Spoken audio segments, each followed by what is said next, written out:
Hello, my name is John Bloomfield and I am an independent financial advisor at Bloomfield Financial Limited. And in this video, it's my intention to explain to you in as simple a manner as possible how our in-house investment portfolios work.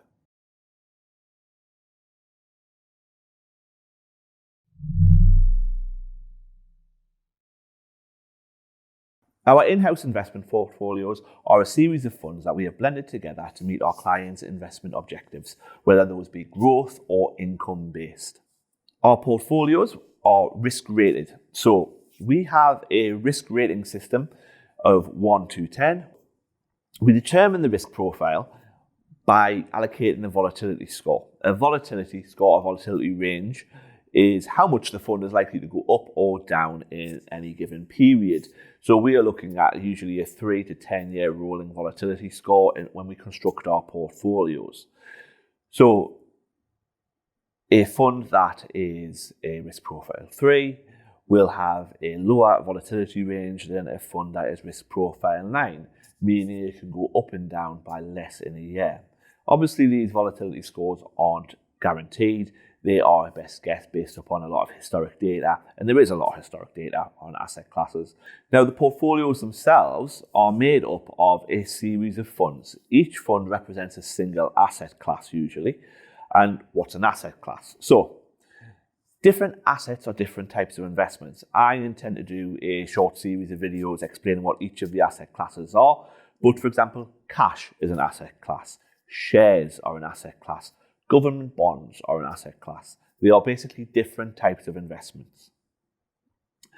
Different types of investments have different volatility scores of their own.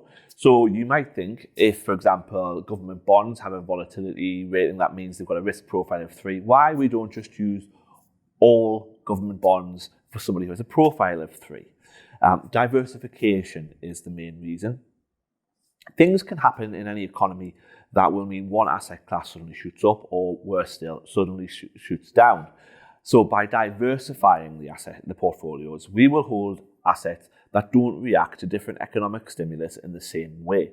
So we can cushion downward falls by having something in the portfolio that, when the main asset class goes down, would go up.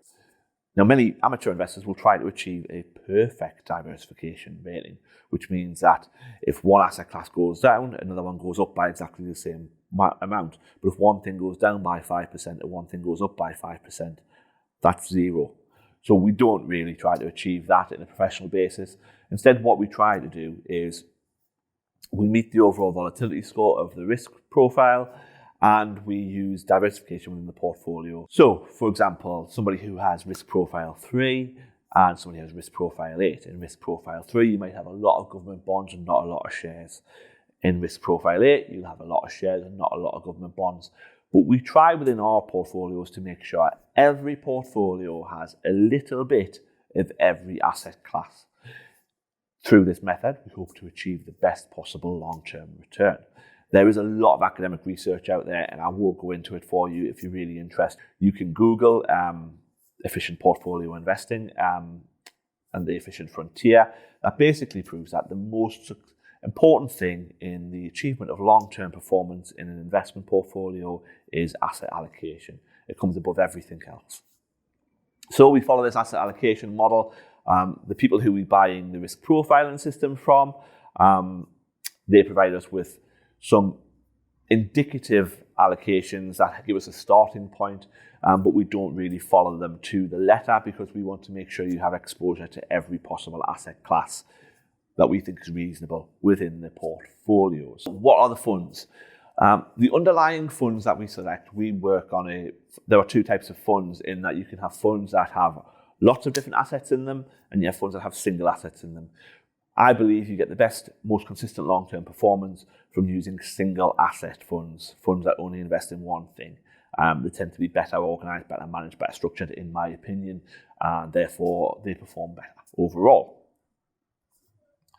Now, there are 2 types of fund when we're looking at these single asset funds. There are passive funds and there are active funds. What's the difference? A passive fund is usually managed by a computer model, which means it is extremely low cost.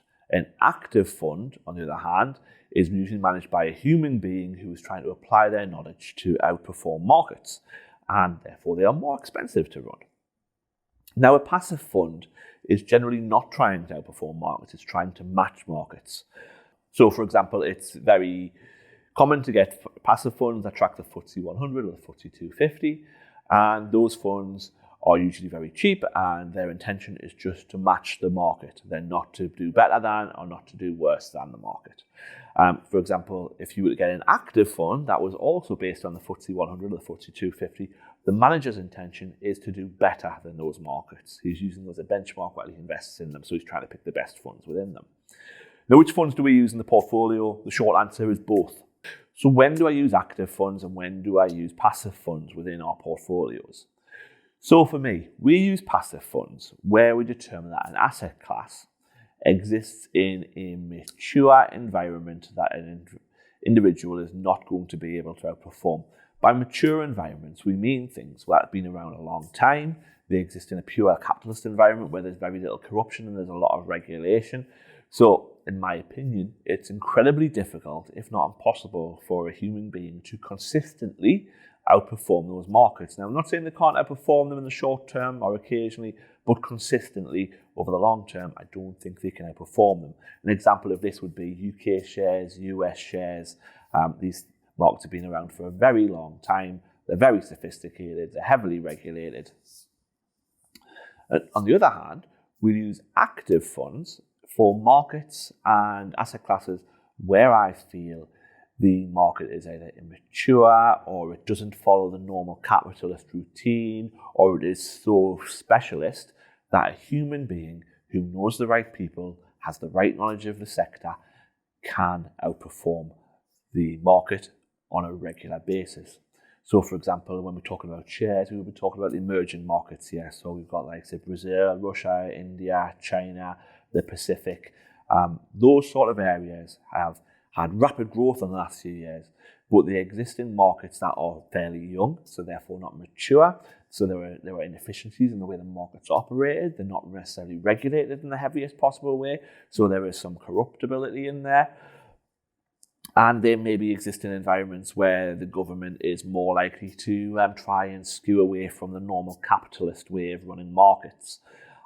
In those environments, it is my strong belief that individuals can outperform those markets with the right knowledge, and therefore those funds are worth paying the extra money for. Again, things like very sophisticated tech funds or gold funds or oil funds, things like that, where people understand what's going on in a way that the market necessarily doesn't. Insider knowledge, etc., is available because somebody is so specialist in what they do. Those are worth paying for. By blending together both active and passive funds, the aim of our portfolios is to get the lowest possible cost of ownership for our clients while getting the best possible performance we can. And so far, we've been very successful in doing that, and I'm very happy with the progress, and long may it continue. Now, our portfolios are not suitable for everybody that we deal with. Our portfolios are not managed on a discretionary basis, which means if, for example, we decide that one of our passive funds can be replaced by something that's come on the market that's cheaper, I have to contact all of the clients who've got that fund and say, are you happy to switch, and have to get their consent to do it. So we only offer our in-house portfolios to our clients who have an ongoing service proposition from us because of the costs involved in doing that.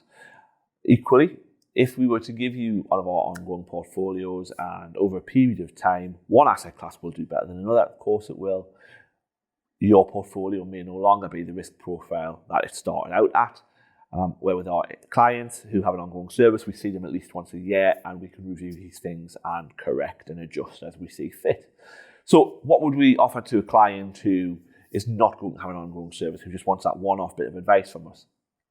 For that, we would use a risk-profiled multi-asset fund. So essentially, it's similar to our portfolios, but we would use a fund that contains multi-assets where the fund manager will never consult with the client. He will simply make adjustments within the fund as time goes on in order to maintain the risk profile and the stated objectives of the fund. So the client can feel sure that if they invested in a risk profile 6 fund, that unless there's been some major changes that they should be written to by the fund manager in 2 years' time. It will still be a risk profile 6 fund.